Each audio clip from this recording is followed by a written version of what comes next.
Hello student, आज हम लेके आए हैं आपके लिए एक नया यूट्यूब चैनल जिसका नाम है टॉप मार्क्स स्टडी विद सागर, जिसमें हम हर सब्जेक्ट को इजी तरीके से करेंगे ताकि वो आपकी नॉलेज भी इंक्रीज करे और साथ में आपके मार्क्स भी बहुत ज़्यादा आए।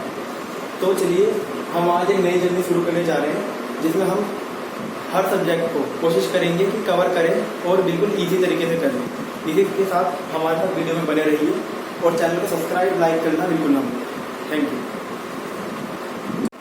आज हम शुरू करने जा रहे हैं क्लास 10 का चैप्टर नंबर 5 एरिथमेटिक प्रोग्रेशन, जिसे शॉर्ट में बोलते हैं एपी, और इस चैप्टर को हिंदी में बोलते हैं समांतर श्रेणी।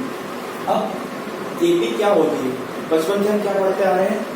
सीरीज पढ़ते आ रहे हैं नंबरों की, जैसे 1 2 3 4 5 6 ऐसे लास्ट में चलते जा रहे हैं। क्या है ये? एक सीरीज है। अब ये एक एपी है, ये वाली सीरीज एक एपी है। और एपी क्यों है? क्योंकि इनके बीच का जो डिफरेंस है, इनके बीच का डिफरेंस है, अंतर है, वो क्या है? सेम है, बराबर है। जैसे 2 और 1 के बीच में 1 का डिफरेंस है, 3 और 2 के बीच में 1 का डिफरेंस है, 4 और 3 के बीच में भी 1 का डिफरेंस है। तो ये क्या है? एपी है। ठीक है, जैसे एक और एग्जांपल ले लेते हैं, 2 4 6 8 10 12 14 डैश डैश डैश। अब देखिए इसमें भी इनके बीच का डिफरेंस कितना है? 2 है, यहाँ भी 2 है, यहाँ भी 2 है, यहाँ भी 2 है, और यहाँ 2 2 ही चलते जा रहा है। तो ये क्या है? एपी है। एक और एग्जांपल लेते हैं, 1 3 5 8 12 19 डैश डैश डैश। अब देखिए यहाँ इनके बीच का डिफरेंस था 2 का, यहाँ भी 2 का, लेकिन यहाँ 3 का हो गया, फिर यहाँ 4 का, फिर यहाँ पे 7 का डिफरेंस हो गया। तो ये क्या हुआ? ये एक एपी नहीं है। एपी के लिए हमेशा उनके बीच का डिफरेंस क्या होना चाहिए? सेम होना चाहिए। अब देखिए एपी के अंदर कुछ टर्म्स आती है, उस टर्म्स के बारे में बताता हूँ। सबसे पहले आता है ए। ए होता है फर्स्ट टर्म। फर्स्ट टर्म यानी कि पहला पद। किसी भी एपी का फर्स्ट टर्म यानी कि पहला पद कौन होता है? जो उसका पहला नंबर होता है। पहला नंबर या फिर कोई भी यहाँ पे डिजिट या कुछ भी लिखा हो, वो जो पहली चीज होती है वही क्या होता है? उसका फर्स्ट टर्म होता है। उसके बाद अगला डी। डी होता है कॉमन डिफरेंस, यानी कि सार बनता है। उसके बाद होता है एन। एन होता है नंबर ऑफ टर्म, यानी कि पदों की संख्या। उसके बाद आता है ए एन। ए एन जो होता है वो होता है nth टर्म, यानी कि n नंबर की टर्म। n कोई सा भी यहाँ पे एक नंबर हो सकता है, इसे बोलते हैं nवा पद। यहाँ पे n कोई भी नंबर हो सकता है। जैसे कि यहाँ पे अगर हम फर्स्ट टर्म की बात करें तो यहाँ पे क्या रखेंगे? A1। फर्स्ट टर्म के लिए क्या करेंगे? A1 रखेंगे, और यहाँ पे क्या हो जाएगा? फर्स्ट टर्म के बराबर हो जाएगा। यहाँ पे अगर हम 2 रखेंगे तो वो हो जाएगी सेकंड टर्म। यहाँ अगर हम 3 रखेंगे तो ये हो जाएगी थर्ड टर्म। इसी तरह अगर हम यहाँ पे A100 रखेंगे तो वो हो जाएगी 100 टर्म। ठीक है, चलिए कुछ एग्जाम्पल, जैसे एपी ले लेते हैं, 1 3 5 7 9 11 13 dash dash dash dash dash. अब देखिए सबसे पहले हमें क्या प्रूफ करना है कि ये एक एपी है कि नहीं है। एपी चेक करने के लिए हमें क्या चेक करना है कि इनके बीच का डिफरेंस, यानी कॉमन डिफरेंस डी बराबर है कि नहीं है। अब देखिए डी कैसे निकालना है? डी निकालने के लिए अगले टर्म में से पहले टर्म को माइनस कर दीजिए। जैसे 3 में से 2 को माइनस करा, 3 में से 1 को, सॉरी 2 आ गया। उसके बाद 5 में से 3 को माइनस करके देखा तो भी 2 आ रहा है। ऐसे कहीं से भी ले लीजिए, 13 में से 11 को माइनस करके देखा तो 2 आ रहा है, यानी कि कॉमन डिफरेंस क्या है? हर जगह सेम है। तो ये क्या है? एपी है। क्या है ये? एपी है। और जब एपी है तो देखिए जो उसका पहला टर्म यानी कि ए होगा वो कौन हो जाएगा? 1, और जो डी है कॉमन डिफरेंस वो कौन हो जाएगा? 2। और अगर इन्होंने कुछ कह रखा होता कि इसमें कुल मिला के 20 टर्म्स है ठीक है। और 20 नंबर पे आपको कोई भी एक नंबर दिया था, जैसे मान लीजिए 31 दे दिया, ठीक है, तो आप क्या लिखते A20 बराबर 31। ऐसी देखिए 1 2 3 4, ऐसी 7 को क्या लिख सकते हैं A4 बराबर 7, और 5 नंबर पे 9 है, 6 नंबर पे 11 है, A6 को लिख सकते हैं 11, A7 को क्या लिख सकते हैं 13। ऐसे करके आप क्या कर सकते हैं, टर्म्स निकाल सकते हैं कि कौन सी टर्म कौन सी है। एक्सरसाइज 5.1 से स्टार्ट करते हैं, जिसका पहला क्वेश्चन ये कह रहा है in which of the following situation does the list of number involve make an arithmetic progression and why. यानी कि ये जो आपको सिचुएशन दे रखी है, संभावनाएं दे रखी है, इसके अंदर क्या एक समांतर श्रेणी बन रही है, अगर बन रही है तो क्यों।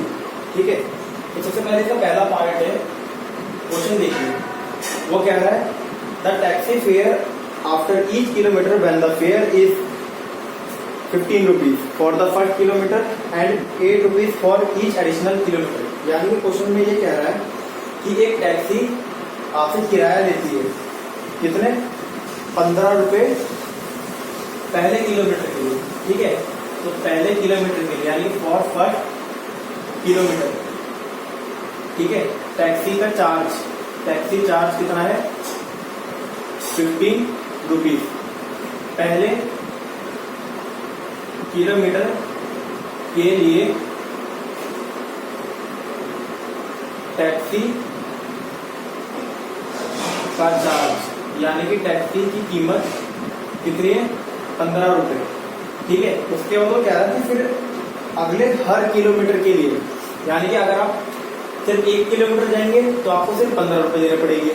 उसके बाद अगर आप जैसे कि कुल मिलाकर 2 किलोमीटर जाने वाले तो आपको 15 रुपए तो पहले किलोमीटर के देने, फिर उसके बाद हर एडिशनल किलोमीटर के लिए यानी कि हर अतिरिक्त किलोमीटर के लिए 8 रुपए देना पड़ेगा, ठीक है। तो यहाँ लिखिए फॉर एडिशनल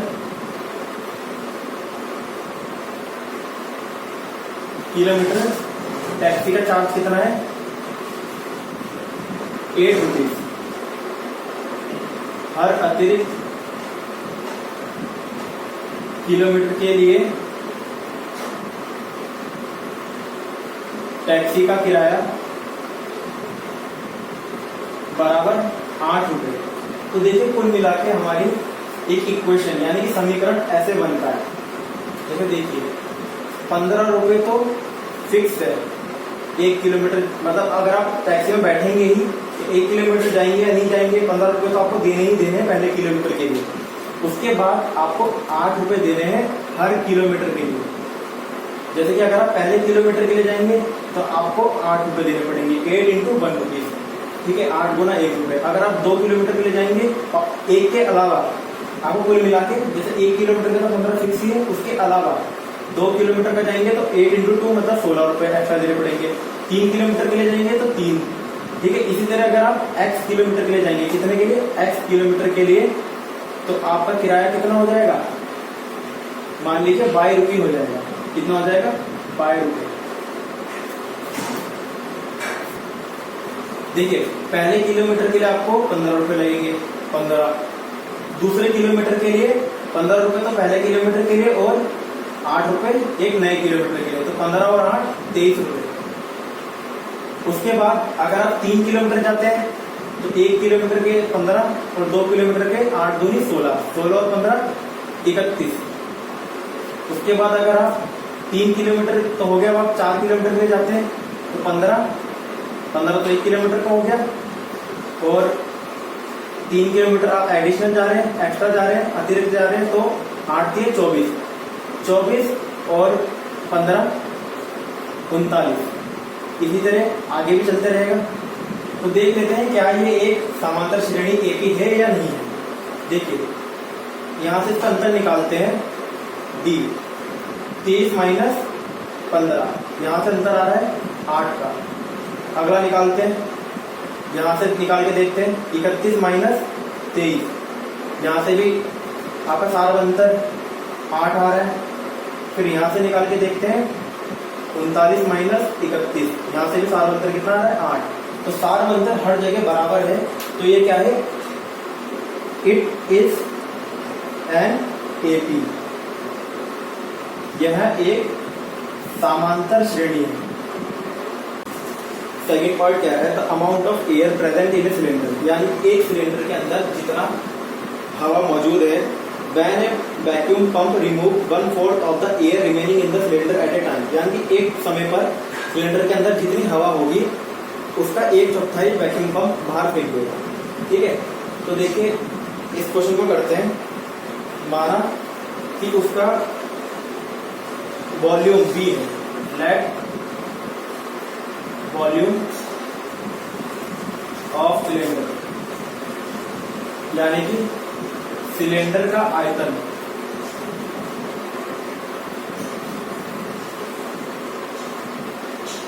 ये हमने क्या माने B।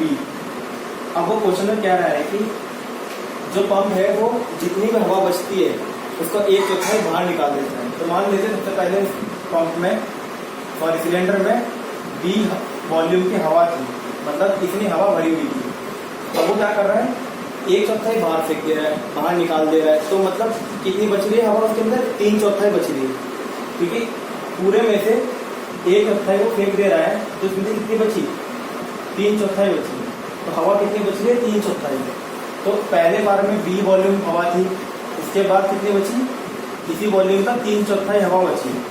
उसके बाद कितनी हवा बची थी, इसका भी 3/4 बचेगा, इसका भी 3/4 बचा, तो 3/4 का स्क्वायर इसी का। उसके बाद जो ये निकला है इसका भी 3/4 बचेगा। इसी तरह सीरीज चलते रहेगी। तो देखते हैं क्या ये AP है या नहीं। तो देखिए यहाँ पे तो सिंपल टर्म से ये आ गया 3D बराबर 3/4 B माइनस B। यहाँ से 3/4 कॉमन लिया और B कॉमन लिया, सॉरी यहाँ से B कॉमन लिया, तो अंदर बचा 3/4 माइनस 1। और अगला D लिया 3/4 का स्क्वायर B माइनस 3/4 B। यहाँ से क्या कॉमन दिख रहा है, 3/4 B कॉमन दिख रहा है, तो यहाँ बचा 3/4 माइनस 1। देखिए सारा अंतर क्या हुआ है, अलग अलग आ रहा है। किसी कारण ये क्या है, एक AP नहीं है, it is not an AP। यह समांतर श्रेणी नहीं है।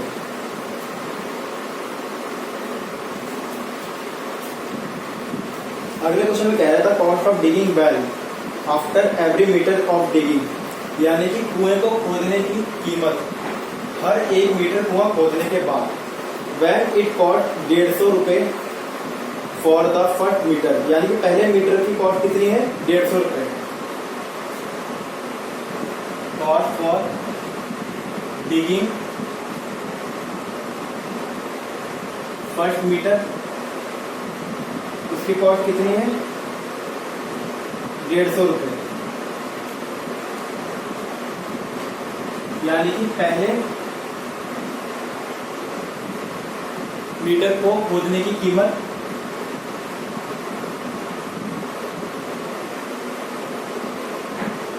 150 रुपए। थर्ड पार्ट है आपका।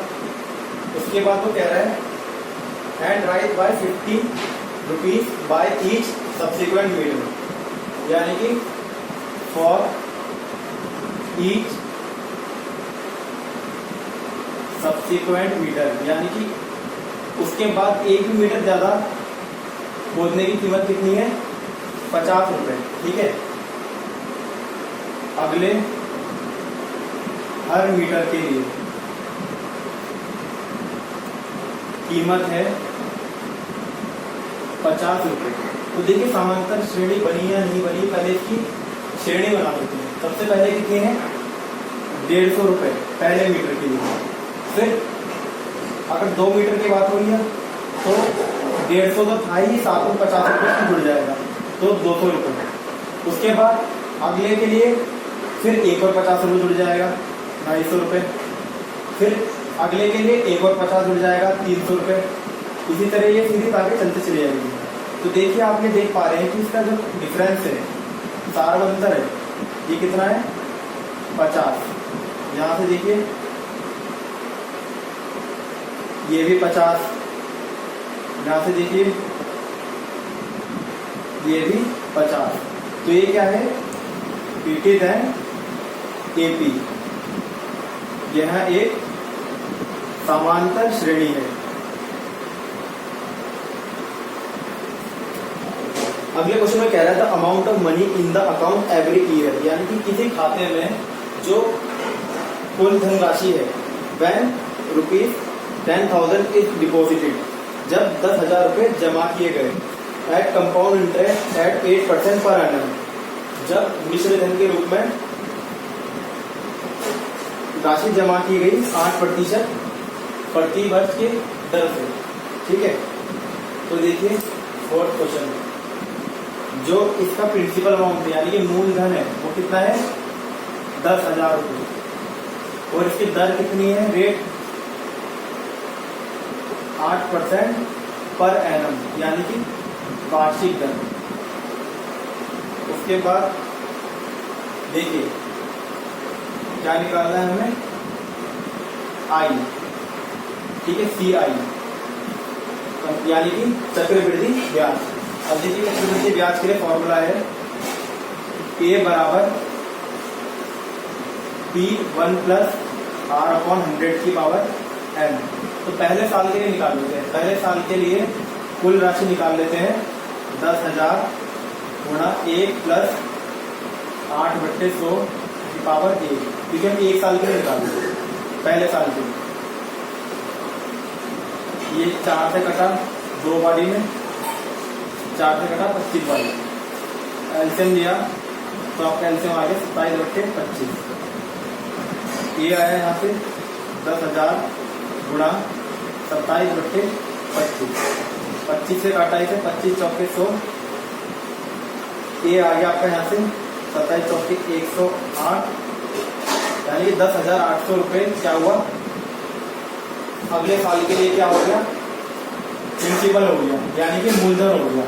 तो पहले साल कितना था आपका 10,000 रुपये, अगले साल का मूलधन कितना हो गया 10,800। तो अगले वर्ष के लिए, और नेक्स्ट ईयर, अगले वर्ष के लिए, ठीक है, अगले वर्ष के लिए ये क्या हो गया आपका प्रिंसिपल 10,800, रेट वही है।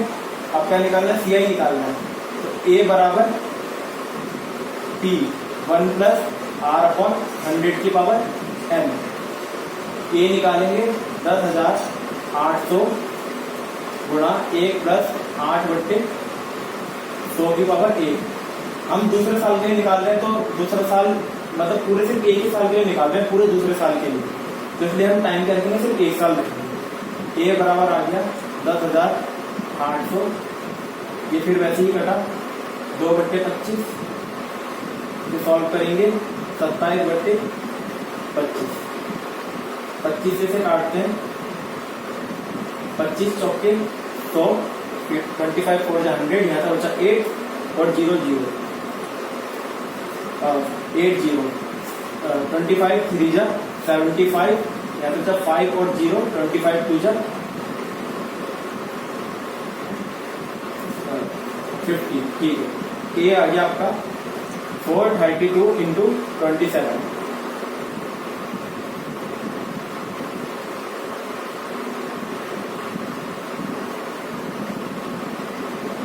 यानी कि आपका अमाउंट कितना है 11,614। ठीक है, हमें 3 अमाउंट मिल चुके हैं। हम देखते हैं क्या इससे हमारा एपी बन पा रहा है कि नहीं बन पा रहा है। देखिए पहले साल के लिए था 10,000 रुपये, दूसरे साल के लिए हुआ 10,800 रुपये, उसके बाद हुआ 11,654 रुपये। तो यहाँ पर डी निकाल लेते हैं, इसमें से माइनस करेंगे 10,800 में से 10,000 को माइनस करेंगे तो 800 निकला, 11,654 में से 10,800 को माइनस करेंगे, 4 में से 0 गए 4, 5 में से 0 गए 5, 16 में से 8 गए 8, 0 में से 0 गया तो 854। देखिए पहले का साल बनता रहा 800, अगले का आ रहा 854, तो ये क्या है, एपी नहीं है, it is not an AP, यह समांतर श्रेणी नहीं है। ठीक है, बढ़ेंगे अगले क्वेश्चन की ओर, जिसमें लिखा है right 4 terms of the AP. समांतर श्रेणी की अगली 4 संख्या लिखिए। When the first term A and common difference D R given है, जबकि पहला पद और सार अंतर आपको दिया गया है। ठीक है, इसका पहला पार्ट है, ए दे रखा है आपको डी और डी दे रखा है आपको 10। ठीक है, देखिए अब एपी बनाने के लिए क्या करना है आपको, पहली टर्म तो हो गई आपकी ए, और जो A2 होगी सेकेंड टर्म वो हो जाएगी A प्लस डी, यानी कि 10 प्लस 10 20। फिर A3 तीसरी टर्म हो जाएगी A प्लस 2D, यानी कि D एक एक करके क्या होगा, बढ़ते चले जाएगा। 10 प्लस 10 इंटू 2 20, यानी कि 30। फिर A4 निकालेंगे, A प्लस 3D 10 प्लस 30 यानी कि 40, और A5 A plus 4D 10 plus 40 यानी कि 50। ये क्या है आपकी नेक्स्ट 4 टर्म्स निकल रही है। तो नेक्स्ट 4 टर्म्स यानी कि अगले 4 पद, हिंदी वाले लिख लीजिएगा, अगले 4 पद बराबर 20 30 40 और 50। ये क्या होगा आपके आंसर। सेकेंड पार्ट देखते हैं इसी तरह, टू डी बराबर 0। तो आपकी फर्स्ट टर्म A1 हो गई -2, सेकेंड टर्म A2 हो गई A प्लस डी, यानी कि -2 प्लस 0, ये आ गया -2। फिर A3 आ गया A plus 2D, -2 plus 2 into 0 0, ये भी हो गया -2। इसके बाद A4 A plus 3D, -2 plus 3 into 0 0, ये भी आ गया -2। फिर A5 A plus 4D, -2 plus 4 into 0 0, ये आ गया -2। तो आपके नेक्स्ट 4 टर्म्स, अगले 4 पद, ये आ गए -2 -2 -2 -2, यानी कि सीरीज -2 -2 -2 ऐसे ही करके चले जाएंगे। ठीक है, थर्ड पार्ट में चाहूंगा कि आप होमवर्क करेंगे। फोर्थ पार्ट हम देखते हैं। A बराबर -1 D है 1/2। फर्स्ट टर्म दे रखी है -1, हमें अगली 4 निकालनी है। Second term A2 A plus D, यानी कि -1 प्लस 1/2। इसको जरा ध्यान से कीजिएगा कैलकुलेशन को। एलसीएम दिया 2, यहाँ हुआ -2 प्लस 1, यानी कि -2 प्लस 1 माइनस का 1/2। उसके बाद A3 A plus 2D, -1 plus 2 into 1/2, ये वो -1 प्लस 1 यानी कि 0। फिर आया A4 A plus 3D, -1 plus 3 into 1/2। इसको जरा ध्यान से कीजिएगा, -1 प्लस 3/2। एलसीएम लिया यहाँ से 2, यहाँ आया -2 प्लस 3, -2 प्लस 3 हो गया 1/2, माइनस प्लस माइनस 3 में से 2 गया 1 और साइन बढ़ेगा। A5 देखते हैं, A plus 4D, -1 plus 4 into 1/2, इसे कैंसिल हुआ, यह -1 प्लस 2, माइनस प्लस माइनस 2 में से 1 गया 1 और साइन प्लस वाले का। तो नेक्स्ट 4 टर्म, अगले 4 पद कौन से आ गए?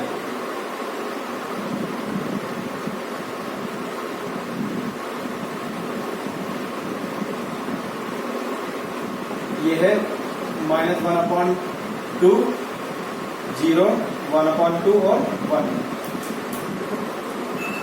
अगला क्वेश्चन कह रहा है फॉर द फॉलोइंग एपी, मतलब निम्न समांतर सारणी के लिए right the first term and common difference. पहला पद और सारांतर दे रहा है, ठीक है। तो पहले क्वेश्चन है 3 1 -1 -3 डैश डैश। मैंने बताया था जो पहला टर्म होता है, पहला पद, वो होता है ए। तो यहाँ से हमें ये निकालना है, ए बराबर आ गया 3 और डी निकालना है सारांतर। सारांतर के लिए इसमें से माइनस करेंगे, ये कौन है? ये है A2, यानी कि दूसरा पद। इसमें से पहले पद को माइनस कर रहे हैं A1, तो ये हो गया 1 - 3 प्लस माइनस माइनस 3 में से गया 2 और साइन बड़े वाले हैं, इसलिए माइनस का साइन आता है, ठीक है। उसके बाद इसी तरह नेक्स्ट पार्ट देखिए, -5 -1 3 7 यहाँ फर्स्ट टर्म ए आ गया -5, और डी कितना आ गया A2 माइनस A1, यानी कि -1 माइनस माइनस का 5 -1 minus minus plus 5 minus plus minus 5 में से 1 गए 4 और साइन प्लस वाले का रहेगा। और अगले जो 2 पार्ट है वो मैं आपके लिए होमवर्क रखूंगा ताकि आप इसे कर सकें और आपकी प्रैक्टिस अच्छी हो। अगर किसी को 4th पार्ट में दिक्कत हो, जैसे किसी को अगर पॉइंट वाले डेसिमल वाले क्वेश्चन में दिक्कत होती है तो मैं इसे करा देता हूँ एक बार।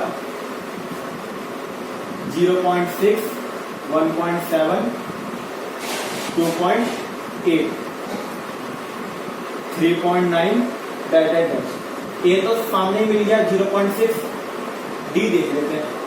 A2 माइनस A1 1.7 माइनस 0.6, तो देखिए 1.7 में से 0.6 गए, 7 में से 6 गए 1 में से 0 गया 1, तो कितना आ गया 1.1। तो आपका डी कितना आ गया 1.1। ठीक है, बढ़ते हैं अगले क्वेश्चन की ओर। क्वेश्चन नंबर 4 कह रहा है which of the following are AP, निम्न में से कौन सा समांतर श्रेणी है। If they form an AP, यदि अगर ये समांतर श्रेणी बनाते हैं, find the common difference d and 3 more terms, तो सारवंतर डी निकालें और अगले 3 पर और निकालें। तो ठीक है, पहला पार्ट देखते हैं इसका। 2 4 8 16। देखिए मैंने पहले ही बताया था एपी होने के लिए इनके बीच का डिफरेंस अंतर बराबर होना चाहिए। तो देखते हैं क्या इनका अंतर बराबर है या नहीं। बी देख लेते हैं, इसमें से माइनस करा 4 में से 2 को, यहाँ तो आ रहा है 2। अब इसमें से माइनस करके देखते हैं 8 माइनस 4, यहाँ आ रहा है 4। तो दोनों का डिफरेंस अलग अलग है, हर जगह डिफरेंस सेम नहीं है, तो इसलिए ये एपी नहीं है। It is not an AP. Hindi medium वाले लिख देंगे यह एक समांतर श्रेणी नहीं है। ठीक है, अब नेक्स्ट पार्ट देखते हैं, सेकंड पार्ट। 2 5/2 3 7/3 sorry 2 dash. अब देखिए इसका डी निकाल लेते हैं। 5/2 में से 2 को कैंसिल आउट किया तो यहाँ 2 एलसीएम आ गया, 5 माइनस 4 ये आ गया 1/2। ठीक है, अब यहाँ से निकालते हैं 3 माइनस 5/2, एलसीएम लिया 2, 3 2 जा 6 माइनस 5, यहाँ से भी आ गया 1/2। ठीक है, अगला एक और देख लेते हैं। 7/2 माइनस 3, यहाँ से एलसीएम लिया 2, 7 माइनस 6 यानी कि 1/2। देखिए हर जगह क्या है, डी सेम है, सारवंतर सेम है, तो ये क्या है, it is an AP. It is an AP, यहाँ लिखेंगे यह एक समांतर श्रेणी है। ठीक है, उसने ये भी कहा अगर ये समांतर श्रेणी है तो अगले 3 और पद निकालिए। ठीक है, ये 1 2 3 4 तो निकल रखा है, अब को निकालना है 5वां पद निकालना है, यानी कि A5 लिखेंगे A प्लस 4D। देखिए जितने यहाँ नंबर होते हैं उससे एक कम यहाँ पे D के साथ कैलकुलेशन में रखते हैं। ठीक है, A प्लस 4D। तो देखिए A कितना है इसका 2, 4 इंटू, और इनका सारवंतर D कितना निकल के आया 1/2, इसे काटा A5 निकल के आ गया हमारा 4। अब A6 निकालेंगे, A plus 5D, 2 plus 5 into 1/2, 2 plus 5/2, LCM लिया 2 को, तो ये हो गया 4 प्लस 5 यानी कि 9/2। अब A7 भी इसी तरह निकाल लेंगे, A प्लस 6D।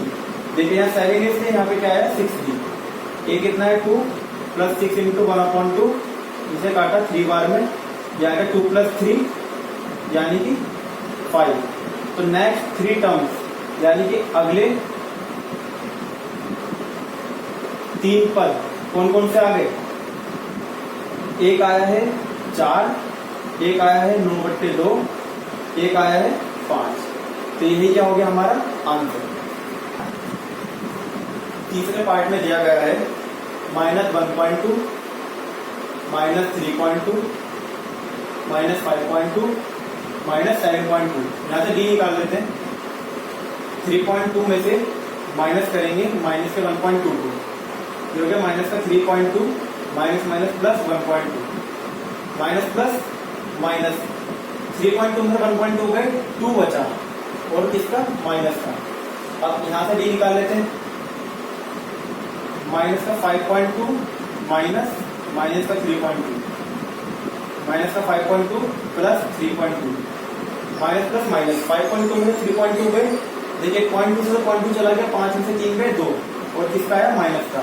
देखिए डी क्या आ रहा हमारा सेम, तो ये क्या है, एक एपी है, ठीक है, इट इज एन एपी। तो नेक्स्ट 3 टर्म्स निकालने हैं, ठीक है, 1 2 3 4 दे रखे हमें, यानी कि A5 निकालना है। A5 कैसे निकलेगा, A प्लस 4D से, तो निकालते हैं A5 को। A कितना है हमारा माइनस का 1.2, 4 इंटू डी कितना हमारा -2, हमने अभी भी निकाला, माइनस 1.2 प्लस माइनस माइनस, तो ये हो गया माइनस का 9.2। A6 देखते हैं, A प्लस 5D, A कितना है आपका माइनस का 1.2 प्लस 5 इंटू माइनस का 2, माइनस 1.2, ये हो गया 5 टू 10 और प्लस माइनस माइनस माइनस का 10, माइनस माइनस प्लस 10 और 1.2 का 11.2, ये भी माइनस का। अगला A7, ये देखते हैं A प्लस 6D, ये हो गया माइनस का 1.2 plus 6 into minus 2, minus 1.2 minus 12, यानी कि माइनस का 13.2। तो नेक्स्ट 3 टर्म्स हो गए, माइनस का 9.2, माइनस 11.2 और माइनस का 13.2, ये क्या होगा हमारे आंसर। फोर्थ क्वेश्चन मैं आप लोगों के लिए रखूंगा, वो आप होमवर्क करेंगे। फिफ्थ क्वेश्चन कराता हूँ, fifth part sir, 3 plus √2, 3 plus 2√2, 3 plus 3√2। अब देखिए डी निकालते हैं यहाँ से।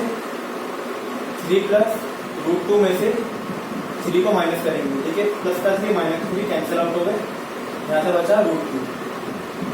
अब यहाँ से डी निकालने की कोशिश करते हैं।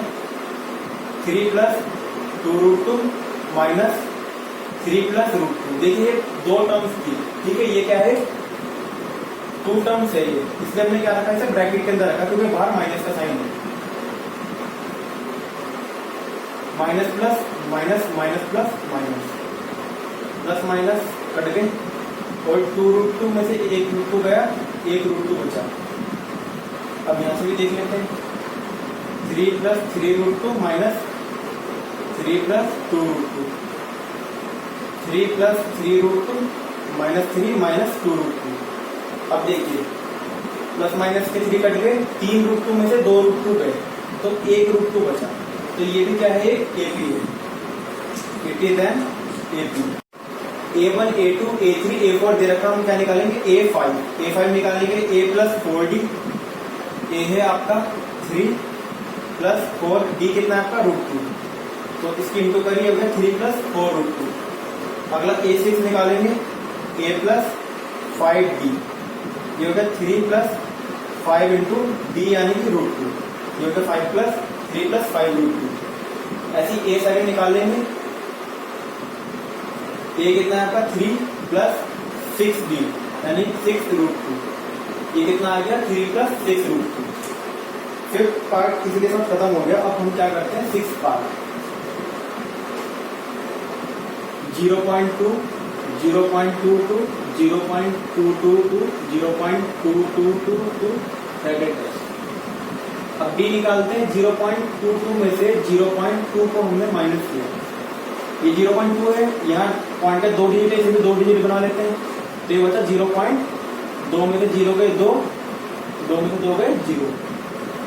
अब इसी तरह यहाँ देखते हैं, 0.222 में से 0.22 है ये, इसलिए 0 लगा के 3 डिजिट का बना लिया, तो ये बचा 0.2 में से 0 गए 0, 2 में से 0 गए 2, 2 में से 2 गए 0, 2 में से 2 गए 0। तो देखिए डी क्या है, अलग अलग आ रहा है, तो ये क्या है, ये एक ही नहीं है। अगला पार्ट 7 पार्ट और 8 पार्ट आपके लिए होमवर्क रहेगा।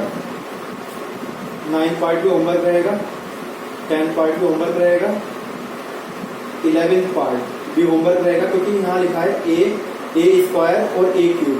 जब आप ए स्क्वायर में से ए को माइनस करेंगे, इसमें क्या रहेगा 11 वाले में ए स्क्वायर ए क्यूब ए की पावर 4। तो देखिए डी निकालेंगे तो ए स्क्वायर माइनस ए आ गया यहाँ, और अगला डी निकालेंगे ए क्यूब माइनस ए स्क्वायर। तो देखिए दोनों तरफ डी अलग अलग आ रहा है, इसलिए क्या है ये एक एपी नहीं है। अब देखते हैं 12 पार्ट। 12 पार्ट में दिया गया है √2, √8, √18, √32 डैश एंड सो ऑन। अब देखिए ये क्या है √2। अब √8 है जो, उसे सॉल्व कर लेते हैं। 2 4 2 2 2 1, इसको रूट के अंदर लिखिए 2 इंटू 2 इंटू 2, दो 2 में से एक 2 बाहर आ गया, अंदर बचा एक √2। इसी तरह 18 को सॉल्व कर लेते हैं। 2 9 3 3 3 1, 3 इंटू 3 इंटू 2, 2 3 में से एक 3 बाहर आ गया, बचा √2। अब √32 को सॉल्व कर लेते हैं। 2 16 2 8 2 4 2 2 2 1, 2 इंटू 2 इंटू 2 इंटू 2 इंटू 2, इन दो में से एक 2 बाहर आ गया, इन दो में से एक 2 बाहर आ गया, 2 2 जा 4 और एक √2 अंदर रह गया √2। अब यहाँ से b निकाल लेते हैं। 2 √2 माइनस √2, दो √2 में से एक √2 गया, बचा √2। यहाँ से भी देखिए 3 √2 में से 2 √2 गए, तो बचा एक √2। तो हमारा डी भी यानी कि सार बनता भी सेम आ रहा है। तो ये क्या है एपी। एपी है तो अगले 3 पद निकालिए, 4 दे रखे, 5वां निकालिए a5 a प्लस 4d। ए है आपका √2 और 4 इंटू डी है आपका √2। ये हो गया एक √2 प्लस 4 √2 5 √2। a6 निकालिए a प्लस 5d, √2 प्लस 5 √2 यानी कि 6 √2। a7 निकालिए a प्लस 6d, √2 प्लस 6 √2 यानी कि 7 √2। अगले 3 टर्म जो हमें निकालने थे वो आ गया 5 √2, 6 √2 और 7 √2। ये क्या आ गए हमारे आंसर। अब अगला देखिए पार्ट नंबर 30। इसमें दे रखा है √3, √6, √9, √12। अब देखिए ये तो हो गया √3, √6 को √6 ही लिख सकते हैं, √9 को लिख सकते हैं 3, और 12 को लिख सकते हैं √4 गुना 3। 4 से 2 बाहर आ गया और एक √3 अंदर रह गया। अब इसका डी निकाल के देख लेते हैं। √6 में से √3 गए, इसको आगे सॉल्व नहीं हो पा रहा, इसको नहीं छोड़ देंगे। अब यहाँ देखिए अगला है 3 माइनस √6, तो दोनों का डी क्या आ रहा है अलग अलग आ रहा है, जिस वजह से ये एक समांतर श्रेणी नहीं है। अगला देखते हैं 14 पार्ट। 14 पार्ट में कहा जा रहा है a square 3 square 5 square 7 square dash dash. अब देखिए इनको हम पहले सॉल्व करके लिख देते हैं। 1 का स्क्वायर 1, 3 के स्क्वायर 9, 5 के स्क्वायर 25 और 7 के स्क्वायर 49। अब डी निकाल लेते हैं। 9 में से 1 गया 8 और 25 में से 9 गया 16। डी यहाँ क्या आ रहा है अलग अलग आ रहा है, तो ये भी एक समांतर श्रेणी नहीं है। 15 पार्ट देखते हैं। a square 5 square 7 square 73। a square 1 हो गया, 5 स्क्वायर 25 हो गया, 7 स्क्वायर 49 हो गया और ये 73। अब यहाँ से d निकालते हैं। 25 माइनस 1 24, 49 माइनस 25 ये भी 24 और 73 माइनस 49 ये भी 24। तो d की मतलब सेम आ रहा है, तो ये क्या है AP है। तो इसके जो आगे के 3 टर्म्स है वो आपके होमवर्क रहेगा, वो आपको खुद निकालने होंगे, ठीक है। और इसी के साथ हमारी 5.1 कंप्लीट हुई। अगर आपको वीडियो पसंद आई तो लाइक शेयर करना ना भूलें और अपने दोस्तों के साथ भी शेयर करना ना भूलें। इसी के साथ हम अपनी जर्नी को आगे बढ़ाते रहेंगे। अब हम 5.2 करेंगे, उसके बाद इस चैप्टर को खत्म करेंगे और भी सब्जेक्ट्स के साथ अपनी वीडियोस को कंटिन्यू करेंगे। बस आप लोगों का काम इतना है कि आपको वीडियो को ज़्यादा से ज़्यादा शेयर करना है, लाइक करना है और लाइक सब्सक्राइब के बाद आपको बेल आइकन दबाना नहीं भूलना। Thank you very much.